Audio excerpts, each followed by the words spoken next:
Au nom du Père et du Fils et du Saint-Esprit. Amen. Notre Père, qui es aux cieux, que ton nom soit sanctifié, que ton règne vienne, que ta volonté soit faite sur la terre comme au ciel. Donne-nous aujourd'hui notre pain de ce jour. Pardonne-nous nos offenses, comme nous pardonnons aussi à ceux qui nous ont offensés. Et ne nous laisse pas entrer en tentation, mais délivre-nous du mal. Amen. Alors voilà, catéchèse sur le Notre Père. Voyez-vous mon écran? C'est bon? Très bien. OK. Donc, le Notre Père, prière de l'espérance chrétienne. J'ai mis ça parce que c'est quelque chose d'un peu peut-être méconnu que le Notre Père qu'on connaît pour la plupart. Hein, on le connaît, souvent on l'a appris très jeune, enfant.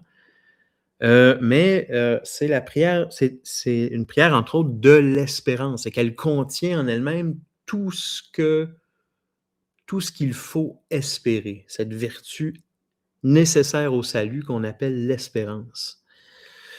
Alors, je commence tout de suite. Pardon. Le Notre Père est une bénédiction d'adoration parce qu'elle nous fait... Alexandre, il y a Pardon? quelqu'un qui essaie de rentrer dans... Sonia essaie de rentrer, elle n'est pas capable. Ouais, je l'ai faite. OK. Je l'ai laissé rentrer là. OK, pardon. Merci. Pourquoi c'est une bénédiction d'adoration? Parce qu'elle nous fait entrer dans le mystère intime de l'amour de Dieu. Alors, c'est ça qu'on va essayer d'explorer aujourd'hui. Qu'est-ce que ça signifie, l'intimité avec Dieu? La première chose, notre Père qui es aux cieux. Donc, la première chose qu'on dit dans cette prière-là, c'est l'adresse. Quand on commence une prière, on commence par s'adresser à quelqu'un. Alors, c'est une formule d'adresse, une formule de salutation, si on veut. Cette formule-là commence par notre Père. Alors, c'est très spécial. Nous, on est comme habitués de la dire puis de l'entendre, hein? Mais en réalité, Jésus, c'est le premier à s'être référé à Dieu comme à un Père. Personne n'avait jamais fait ça avant lui.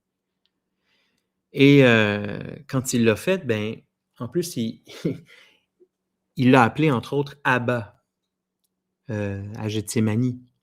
Abba, c'est un mot araméen pour père, qui veut dire plutôt, c'est même une façon très intime de l'appeler, c'est plutôt comme papa. Déjà, en l'appelant comme ça, on voit que lui avait une relation très intime avec lui. Mais maintenant, pour nous, qu'est-ce que ça veut dire? Qu'est-ce que ça veut dire pour les gens qui étaient déjà autour de lui et pour nous aujourd'hui? L'affaire, c'est que avant ça, Dieu, les Juifs n'entretenaient pas une relation intime comme ça avec leur Dieu. Au buisson ardent, Dieu avait dit à Moïse, n'approche pas, ôte tes sandales. Donc, un peu comme n'approche pas, ôte tes sandales. C'est comme si devant Dieu, on est tenu d'adopter une posture vraiment de très grande humilité.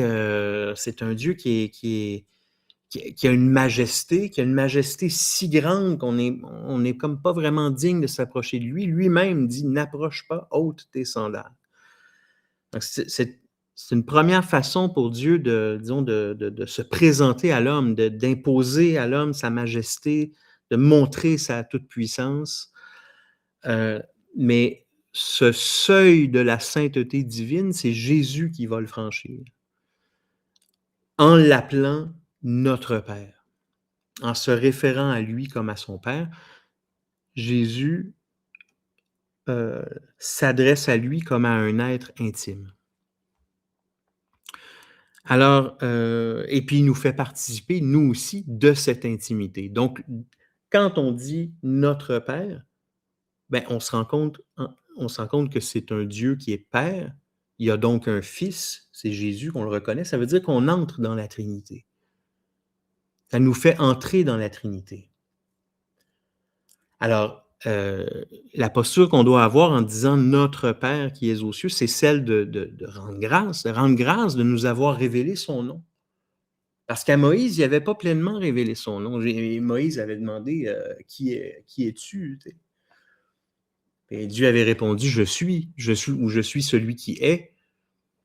Et il ne s'était pas pleinement révélé à Moïse encore. Mais par Jésus, celui qui le révèle, qui nous le révèle, il révèle son nom. On connaît pas, si on veut, la plénitude du nom de Dieu, mais on sait qu'il est notre Père. Alors, par le fait même, ben, il nous révèle aussi à nous-mêmes qu'on est des fils et filles, parce que nous aussi, on a le droit de l'appeler notre Père. Ce qui fait qu'on est tous frères et sœurs en Jésus, et que le notre de notre Père manifeste l'appartenance à la communauté des croyants qui le reconnaît comme Père céleste. Donc, le Notre Père, c'est une prière de l'unité. Maintenant, qui est aux cieux? Alors, les cieux, là, c'est pas un espace ou un lieu. C'est pas ici ou ailleurs. C'est le ciel, dans ce sens-là, c'est la présence de Dieu dans le cœur des justes. Quand notre cœur est en Dieu, c'est qu'on est en communion avec lui, et sa présence dans notre cœur, c'est le ciel. Parce que Dieu est toujours au ciel. Hein? Dieu règne dans le ciel, Dieu est toujours au ciel. Alors, on dit dans le prologue de Saint Jean, « Il est la lumière qui éclaire tout homme venant en ce monde. » Alors oui, il est la lumière qui éclaire ton cœur. C'est donc dire que au fond de ton cœur, la présence de Dieu, c'est le ciel. Donc c'est notre patrie. Notre patrie, c'est le ciel, c'est là où il se trouve, qu'on appelle aussi la maison du Père. Alors, on peut dire que les chrétiens, nous sommes citoyens du ciel. Donc, c'est ça l'intimité qui a été révélée par Jésus. C'est que on est passé d'un Dieu, disons, imposant, d'une très grande majesté, devant lequel on doit d'abord se placer humblement, adopter une attitude de révérence, d'humilité, à un Dieu qui est tout aussi majestueux, devant lequel il faut être toujours aussi humble, mais qui se fait vraiment proche au point où il est dans notre cœur, il sonde notre cœur, il est toujours présent, on peut converser avec lui, on peut l'appeler. Et lui aussi, il nous appelle, il nous répond, on se répond l'un l'autre. Alors ça, c'est ça le mystère de l'amour de Dieu qui est dans le Père. Alors maintenant, pour ce qui est du reste de la prière, je l'ai organisé un peu comme ça. Donc, le Notre Père est comme, on vient de parler de l'adresse au début. Ensuite, le reste de la prière, c'est ce qu'on appelle les fameuses 7 demandes. Il y a 7 demandes. Puis c'est elles qui résument toute l'espérance, là. Donc, 7 demandes. Les 3 premières concernent Dieu. Donc, ce qu'il faut espérer pour Dieu. C'est pour ça qu'elle commence par « que ton nom soit sanctifié »,« que ton règne ». C'est ce qu'on espère pour Dieu. C'est ce qu'on désire ardemment pour lui. Que ta volonté soit faite. Okay? Tandis que les 4 dernières demandes, c'est ce qu'il faut espérer pour nous. C'est ce qu'on espère de Dieu, mais pour nous. Donc, c'est des demandes qu'on formule pour nous. C'est pour ça que c'est à l'impératif et qu'on demande quelque chose à Dieu et qu'il y a nous dedans. Donne-nous aujourd'hui notre pain de ce jour. Pardonne-nous. Ne nous laisse pas. Délivre-nous. Le nous est présent dans les 4 dernières. OK? Donc, ce qu'il faut espérer pour Dieu, ce qu'il faut espérer pour nous. Alors, on va commencer avec la première. Que ton nom soit sanctifié.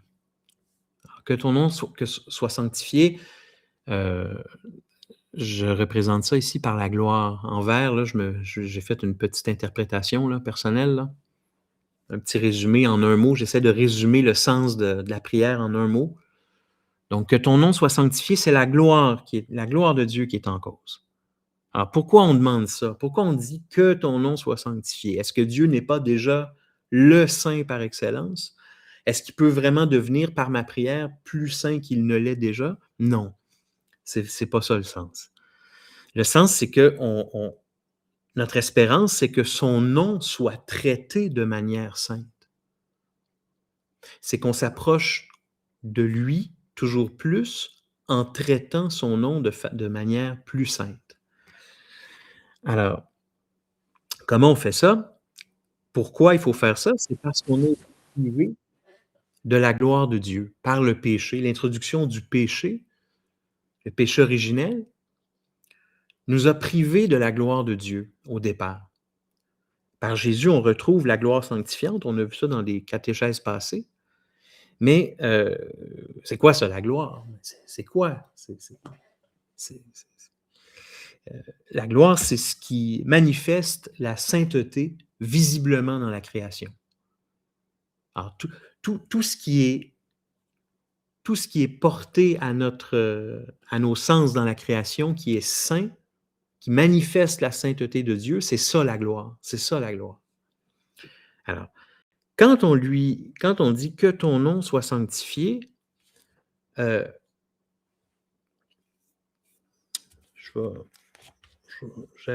excusez-moi, je viens d'avoir un flash.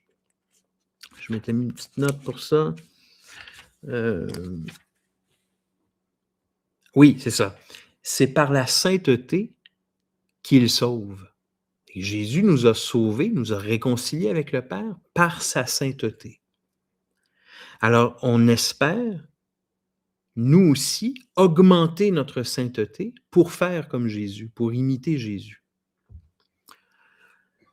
Dans la création, toute la création porte l'empreinte du Créateur. Tous les êtres de la création, tout ce qui existe, porte son empreinte déjà. Mais comme on est atteint par le péché originel, on vit d'une façon séparée de ça, si on veut. On n'est pas parfaitement en adéquation avec sa sainteté, sa pleine sainteté. C'est ce qui faisait dire, je crois que c'est ça, c'est Saint Pierre Chrysologue qui disait si nous vivons bien, le nom divin est béni. Mais si nous vivons mal, il est blasphémé. Alors, ce qu'on veut, c'est vivre saintement en Dieu pour que son nom soit sanctifié, c'est-à-dire son empreinte qui est partout, qu'on vive en adéquation avec sa présence qui est derrière toutes ces créatures. Alors ça, c'est pour la première demande. La deuxième demande, que ton règne vienne. Ce qu'on entend par là, le règne de Dieu, évidemment, c'est que Dieu est roi, il règne. Mais l'Église l'Église l'interprète vraiment comme étant la venue finale du Christ. Okay? C'est-à-dire l'achèvement de toute sanctification. Alors, on demande au début que ton nom soit sanctifié, mais que ton règne vienne, c'est-à-dire lors de ton retour. Lors de ton retour. Seigneur, fais en sorte que moi aussi, je sois prêt. Okay? Quand on dit dans la prière que ton règne vienne, est-ce que je suis vraiment prêt à accueillir le Christ? C'est vraiment profond, cette affaire-là. Là. On récite cette prière-là rapidement, là, mais que ton règne vienne. Et attends. Vous savez ce que c'est le règne, la venue finale du Christ? C'est le jugement. C'est le moment où le Christ revient pour récapituler toute chose. Est-ce que je suis prêt à ça? Est-ce que mon cœur est prêt à l'accueillir? Est-ce que mon cœur est pur? Alors, il faut que notre cœur soit pur pour ça. OK? Donc, c'est vraiment que ton règne vienne. Aide-moi, Seigneur, à faire en sorte que je sois prêt pour ta venue à l'heure de notre mort. Ensuite, que ta volonté soit faite. Alors, la volonté de Dieu, quelle est-elle la volonté de Dieu? C'est que nous nous aimions les uns les autres. C'est le premier commandement c'est le commandement de Dieu. Alors, donc, euh, c'est en Jésus que la volonté de Dieu s'accomplit parfaitement. Lui l'a accompli parfaitement. Lui pour lui-même, pour nous. Mais nous autres, là, les uns les autres, est-ce qu'on accomplit parfaitement cette volonté? Eh non.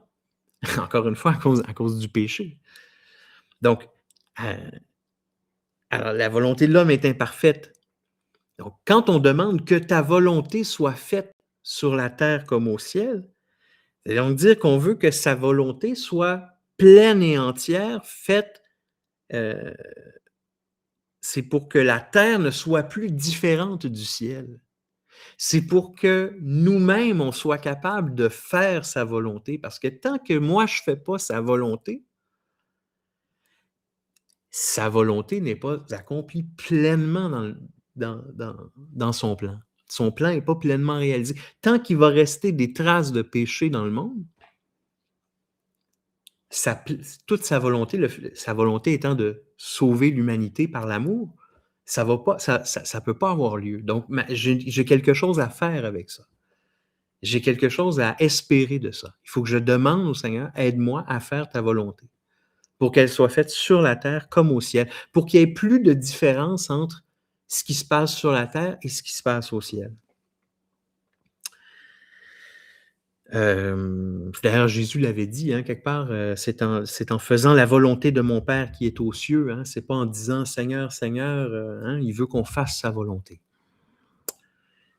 Alors, voilà, pour les 4 dernières demandes qui s'adressent à Dieu pour nous, « Donne-nous aujourd'hui notre pain de ce jour ». Alors, quand on dit « donne-nous »,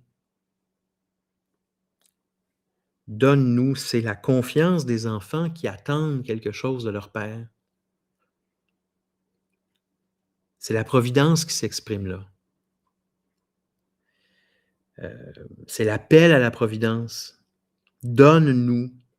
C'est l'expression de notre dépendance à Dieu. C'est aussi l'expression de l'alliance qu'on a avec lui. La confiance qu'on a en lui, ça vient de l'alliance qu'on a. On sait qu'il va nous venir en aide, il va nous nourrir.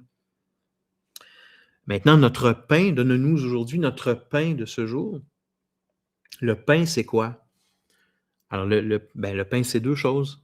Hein? Il s'agit véritablement du pain, le pain qu'on mange, la nourriture physique, là, physiquement, là, la nourriture qu'on mange. Mais quand on lui demande « Donne-nous aujourd'hui notre pain de ce jour », le pain, c'est pas seulement le pain que je vais manger, mais c'est aussi, surtout, donne-nous, c'est nous, c'est tous ses enfants. Hein? Alors, tant que je sais que mon prochain, lui, il lui manque du pain, ben, sa volonté n'est pas encore accomplie. C'est pour ça qu'il faut lui demander « Donne-nous aujourd'hui notre pain ». C'est pas juste mon pain à moi, c'est « Donne-nous notre pain ». Donc, c'est un appel aussi à la vertu de partage. Hein? Je m'étais fait une note, la présence des affamés appelle à la charité. Instaurer la justice du Christ dans toutes nos relations. Donc, ça déborde même, si on veut, de juste du manger là, et du boire. Donc, ça veut dire instaurer la justice du Christ dans toutes nos relations. Donne-nous aujourd'hui notre pain de ce jour, parce que mon prochain, qui est censé être mon frère en Jésus, lui, il lui manque quelque chose. Et puis l'autre sens du pain, évidemment, c'est le pain de vie. Hein? Le pain de vie, comme Jésus nous l'a enseigné dans le chapitre 6 de l'Évangile de Jean. L'homme ne vit pas seulement de pain, mais de tout ce qui sort de la bouche de Dieu. Donc le pain, c'est quoi? C'est la parole de Dieu dans la foi, et c'est le corps du Christ dans l'Eucharistie. Donc, donne-nous aujourd'hui notre pain de ce jour.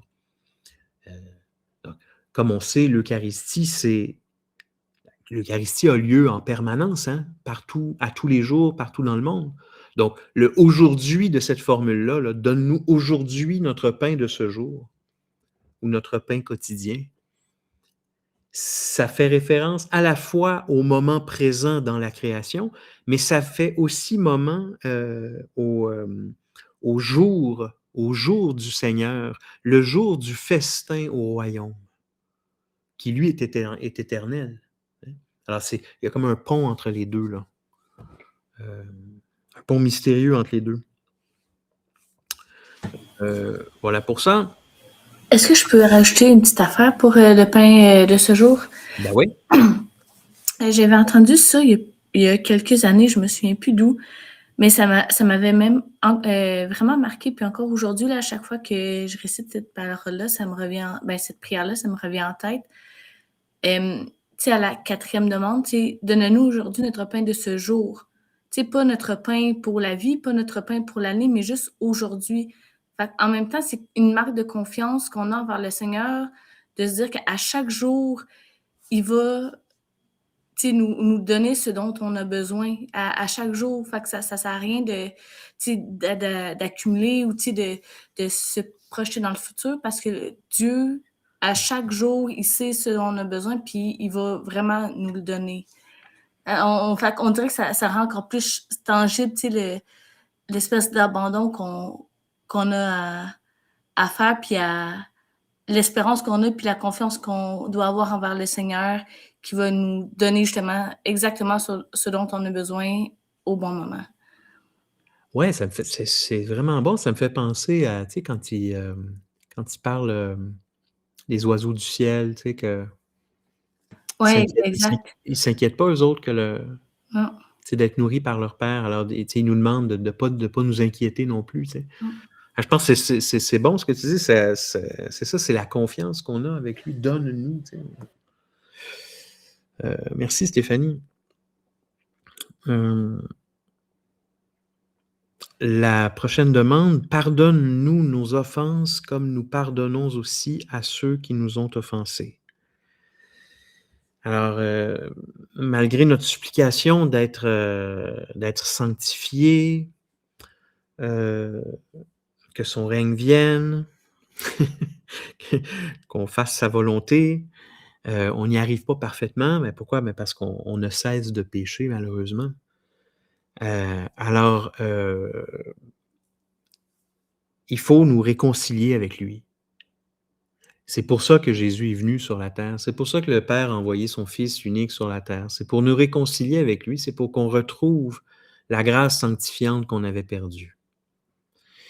Alors, maintenant, le geste qu'on fait de pardonner à notre prochain, c'est c'est-à-dire de vouloir être pardonné, c'est très bien. Puis Dieu nous pardonne. Mais dans la demande qu'on fait, c'est beaucoup plus profond parce que on veut être pardonné, mais de la même façon comme nous pardonnons aussi à ceux qui nous ont offensés. Donc, on demande au Seigneur carrément d'utiliser la même mesure que moi j'utilise pour les autres.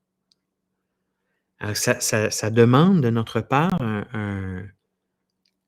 un surcroît d'humilité, un effort. Est-ce qu'on est prêt à le faire? Dans le catéchisme de l'Église, il y a vraiment une phrase incroyable là-dessus qui résume vraiment là, le cœur de cette affaire-là.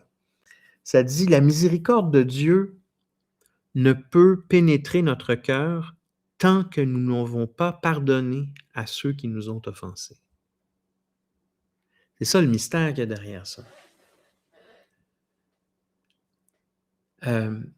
As-tu pardonné? As-tu vraiment pardonné aux autres? La miséricorde de Dieu ne peut pénétrer notre cœur que si on pardonne aux autres.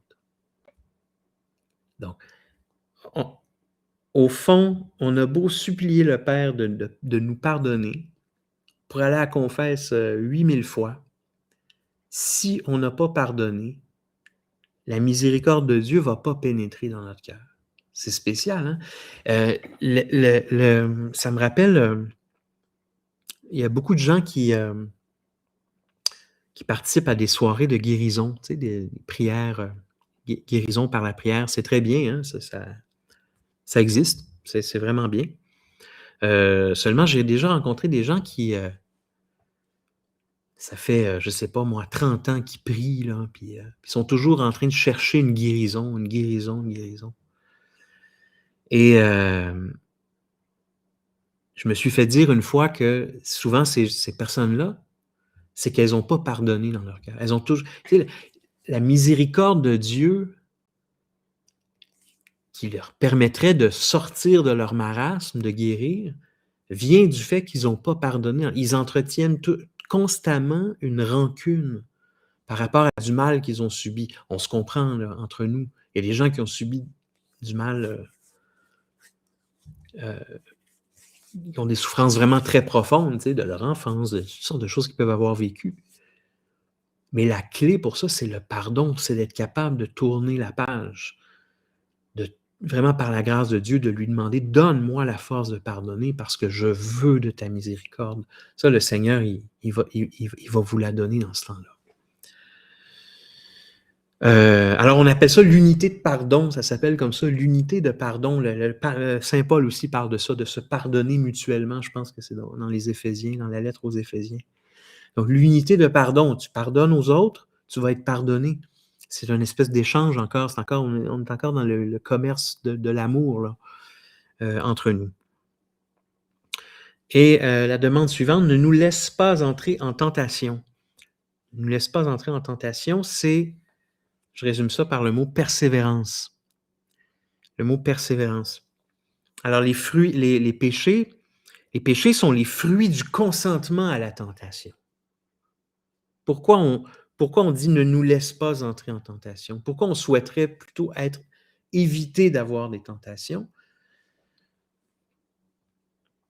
La tentation elle-même, c'est pas un mal. Okay? C'est normal d'être tenté. Celui qui tente, c'est celui qu'on appelle le tentateur. C'est le démon, le mal. C'est lui qui tente. Lui, il fait son travail. Il nous envoie des tentations. Alors, en soi, le fait d'être tenté, en soi, c'est pas un mal de notre part. Mais le fruit du consentement à cette tentation, c'est le péché. Donc, alors il faut faire attention. Quand on est tenté, la première chose qu'il faut faire, c'est avoir un esprit de discernement. Première étape. Ensuite, prendre une décision par rapport à cette tentation. OK, on peut être tenté par des choses bonnes aussi. Hein? Alors, ça prend le discernement pour pouvoir décider. Alors, est-ce qu'on donne libre cours ou non à la tentation qui s'est présentée à notre esprit? Puis une fois que notre décision est prise, supposons qu'on a repoussé cette tentation-là, bien, il faut garder un esprit de vigilance. Alors, c'est une prière, il faut... pour ne pas entrer en tentation, il faut absolument recourir à la prière. Absolument recourir à la prière, mais c'est une prière, moi je vous propose ça, de la faire en espèce de prière en 3 étapes. Quand vous sentez que vous avez des tentations, vous vous connaissez, on n'a pas besoin d'en parler, c'est entre Dieu et vous dans votre cœur. Et quand vous avez des tentations, essayez de procéder comme ça par étapes, de discerner la tentation, pas juste de laisser notre chair réagir, là, mais de prendre un recul, d'essayer de la regarder, la tentation, pour la discerner avec l'Esprit Saint. Est-ce que c'est bon, cette affaire-là? Est-ce que c'est un bien pour moi, pour mon prochain, pour Dieu? Puis ensuite, de prendre la bonne décision par rapport à la tentation. Les tentations les plus fréquentes arrivent évidemment, c'est des tentations par la pensée. Hein, il n'y a pas personne qui va... les tentations arrivent par la pensée, par l'esprit. Il n'y a pas personne qui va aller voler une banque sans qu'il ait d'abord mijoté son affaire. Mais au moment où il a commencé à avoir cette idée-là, il n'est pas passé tout de suite à l'acte. Entre les deux, il y a tout un chemin qui se fait. Alors, si on laisse entrer la tentation, puis qu'on commence à jongler avec, c'est là que ça devient problématique. Parce que là, on la laisse rentrer en nous, on s'y fait, on commence peut-être même à l'aimer, à l'espérer, cette tentation. Puis là, jusqu'au jour où on va mettre à exécution le plan. Alors, c'est pour ça qu'il faut, dès le départ, si c'est mauvais, la désapprouver. C'est ça le mot que je retiens d'un manuel, d'un traité spirituel que j'ai lu à un moment donné. J'ai oublié c'était dans lequel, mais j'avais juste retenu ça. L'importance de désapprouver les mauvaises pensées. Alors, avoir une mauvaise pensée, c'est pas mal, quelle qu'elle soit. Il faut juste la désapprouver. Il ne faut pas l'approuver. OK? Alors, et puis la dernière demande, mais délivre-nous du mal, bien là, c'est le combat. Hein? Donc, délivre-nous du mal. L'Église est vraiment très claire sur la nature du mot mal ici. OK? Le mal désigne explicitement Satan. Ça, c'est écrit noir sur blanc dans le catéchisme. C'est vraiment ça. C'est pas une abstraction, là. C'est vraiment c'est un individu. Il a un nom, il s'appelle Satan. On l'appelle aussi le diable, le démon, le mal. Alors, délivre-nous du mal. Maintenant, la victoire contre le mal, elle nous a été acquise par Jésus sur la croix. Il l'a battu, là. C'est fait, là. Il ne va pas gagner. À la fin, c'est le Seigneur qui gagne. Là. Dieu triomphe à la fin. Le bien triomphe à la fin. Mais nous, on n'est pas encore rendus là. On est ici sur la terre. Et donc, il est dit dans l'Apocalypse, au chapitre 12, la femme a mené le combat, a gagné le combat aussi. Hein? La nouvelle Ève, notre mère au ciel, a gagné le combat. Et c'est pour ça, c'est à partir de ce moment-là que le démon comment ça se dit, là, que le démon il pogne les nerfs, là, il est fou de rage, puis là, il se jette sur nous. Il se jette sur nous. Parce qu'au ciel, c'est fini. Au ciel, il ne peut pas rentrer. Alors, on a besoin de l'aide du Seigneur pour mener ce combat jusqu'au bout, notre partie du combat. Parce qu'on a chacun une part à jouer dans ce combat-là. Donc, nous prions pour être délivrés de toutes les détresses du monde. Alors, ça va pour ça. Et habituellement, le Notre Père, surtout pendant la messe, se termine par ce qu'on appelle la doxologie. C'est quoi une doxologie? C'est une prière à la Trinité conclusive. Il y en a à différents moments. Par exemple, le Gloire au Père. Le Gloire au Père, c'est une doxologie. Il y en a une belle aussi il y en a même plusieurs dans la messe, mais il y en a une belle dans la messe aussi quand le prêtre dit « par lui, avec lui et en lui » à la fin de la prière eucharistique. Ça, c'est une doxologie aussi. Donc, il y en a une après le Notre Père dans la messe. Puis c'est vraiment très important d'en parler.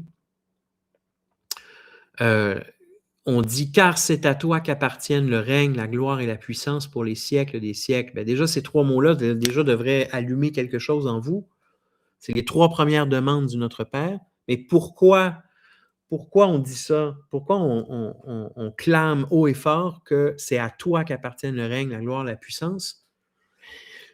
Pour comprendre ça, il faut le comparer aux tentations de Jésus dans le désert. Donc, le diable dit à Jésus, « Je te donnerai tout ce pouvoir et la gloire de ces royaumes, car cela m'a été remis et je le donne à qui je veux. Toi donc, si tu te prosternes devant moi, tu auras tout cela. » Donc, le diable s'est attribué à lui le règne, la gloire et la puissance. Hein, le pouvoir, la gloire, et tu te prosternes devant moi, ça c'est la royauté. Il s'est attribué à lui mensongèrement ces trois titres de royauté, de puissance et de gloire. Le Christ, le Seigneur, les restitue à son Père et notre Père. Alors, pendant la doxologie, on réaffirme ça. Pourquoi? On s'en va communier. On s'en va communier avec le Seigneur. On affirme pleinement que le Seigneur, c'est lui le roi, c'est lui qui mérite la gloire, la puissance. Alors, voilà, ça c'est long. Et la prière, évidemment, se termine par l'Amen. Petite citation de Saint Cyril de Jérusalem, puis on va se laisser là-dessus. Puis la prière achevée, tu dis Amen. Contresignant par cet Amen, c'est comme un saut qu'on fait là, qui signifie que cela se fasse. C'est notre assentiment, que cela se fasse, ce que contient la prière que Dieu nous a enseignée. Voilà. Alors, ça va être assez pour aujourd'hui. Je vais arrêter l'enregistrement.